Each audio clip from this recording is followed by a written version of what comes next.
Hello everyone. तो आज हम एक बहुत इंपॉर्टेंट नेम रिएक्शन पढ़ने वाले हैं जिसका नाम है विलियमसन ईथर सिंथेसिस।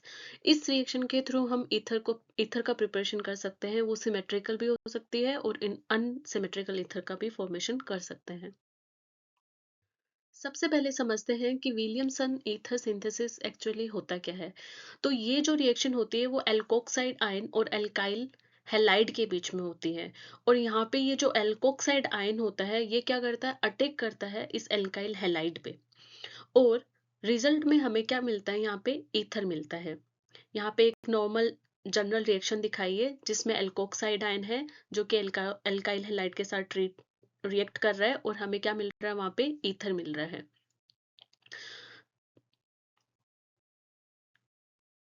तो इस रिएक्शन में क्या होता है, दो इंपॉर्टेंट प्लेयर्स होते हैं। मींस एक तो होता है एल्कोक्साइड आयन जो कि क्या होता है, एज ए न्यूक्लियोफाइल एक्ट करता है यहाँ पे। मींस ये क्या होगा, अटेकर होगा।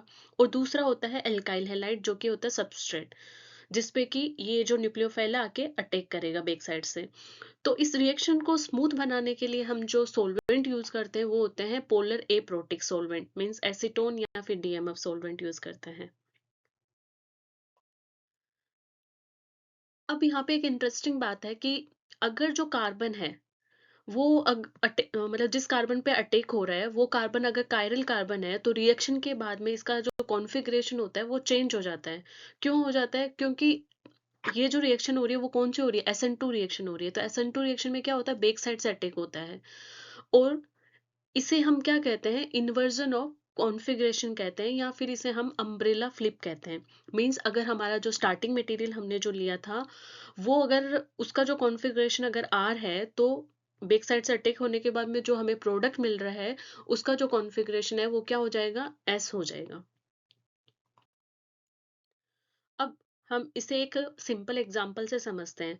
मान लो कि एक रिएक्शन है सोडियम एथोक्साइड। तो सोडियम एथोक्साइड जो है वो उसका ट्रीटमेंट वो जो है वो रिएक्ट कर रहा है मिथाइल ब्रोमाइड के साथ में। तो यहाँ पे हमें क्या मिल जाएगा, यहाँ मिलेगा हमें मेथोक्सी इथेन मिल जाएगा जो कि क्या है, एक अनसिमेट्रिकल ईथर है यहाँ पे। अब एक इम्पोर्टेंट क्वेश्चन आता है कि यहाँ पे हमने बोला कि एल्काइल हैलाइड का एल्काइल जो हैलाइड है वो रिएक्ट कर रहा है किसके साथ में, एल्कोक्साइड के साथ में। तो यहाँ पे हम एल्काइल हैलाइड कोई भी यूज कर सकते हैं क्या? नहीं, यहाँ पे हम एल्काइल हैलाइड कोई भी यूज नहीं कर सकते हैं। जो एल्काइल हैलाइड है वो क्या होना चाहिए, प्राइमरी होना चाहिए। क्यों? क्योंकि जो SN2 रिएक्शन होता है उसको क्या होता है, कम स्टेरिक हिंड्रेंस पसंद है। मतलब जो क्राउडिंग है वो कम होनी चाहिए। SN2 रिएक्शन में जो रिएक्टिविटी ऑर्डर होता है वो 1 डिग्री में, 1 डिग्री का सबसे ज्यादा, फिर 2 डिग्री और 3 डिग्री में लिस्ट होता है। क्योंकि यहाँ पे क्या होता है, ट्रांजिशन स्टेट बनती है। और जो बैक साइड से अटैक होता है वो भी क्या हो जाएगा, अगर क्राउडिंग ज्यादा है तो वो स्लो हो जाएगा। तो जो रिएक्टिविटी होती है वो सबसे ज्यादा किसमें होती है, प्राइमरी हैलाइड में ज्यादा होती है। तो टर्सरी के केस में क्या होता है, तो अगर हम टर्सरी हैलाइड अगर एल्काइल हैलाइड अगर यूज कर रहे हैं तो वहां पे रिएक्शन जो है उसमें ईथर का फॉर्मेशन नहीं होगा। मींस वहां पे SN2 रिएक्शन ना होके वहां पे क्या होता है, एलिमिनेशन रिएक्शन होती है। और उसके थ्रू हमें जो प्रोडक्ट है वो क्या मिलता है, एल्कीन मिलता है। मींस 3 डिग्री जो एल्काइल हैलाइड है वो जब एल्कोक्साइड के साथ रिएक्शन करेगा तो वहां पे वो क्या बनाएगा, एल्कीन बनाएगा। इस रिएक्शन की एक और लिमिटेशन है कि जो एराइल एराइल हैलाइड्स जो होते हैं वो रिएक्ट नहीं करते विलियमसन सिंथेसिस में। क्यों नहीं करते एराइल हैलाइड्स? क्योंकि जो एराइल हैलाइड्स होते हैं उनमें जो कार्बन और हेलोजन का जो बॉन्ड होता है वो क्या होता है, स्ट्रोंग होता है। और SN2 रिएक्शन जो होती है उनमें पॉसिबल नहीं होती है।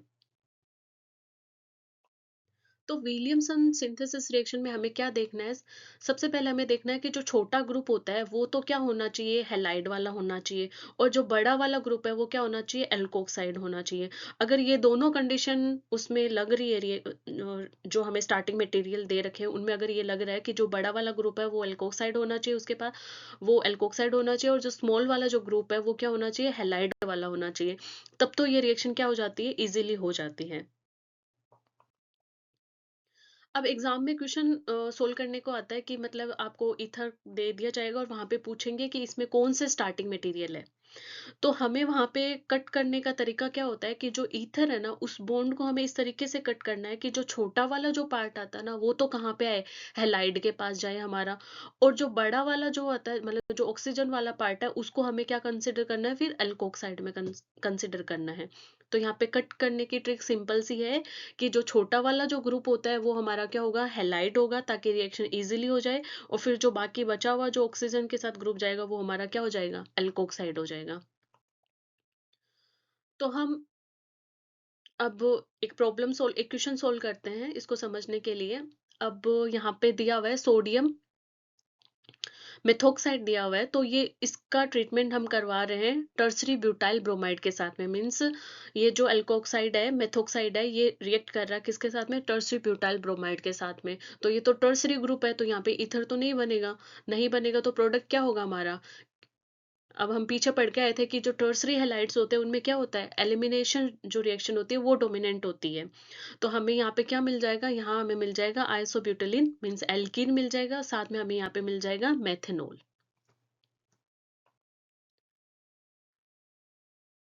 अब नेक्स्ट क्वेश्चन सोल्व करते हैं। यहाँ पे क्या है, सोडियम फेनोक्साइड है। तो ये सोडियम फेनोक्साइड जो होता है ये रिएक्ट कर रहा है किसके साथ में, मेथिल क्लोराइड के साथ में।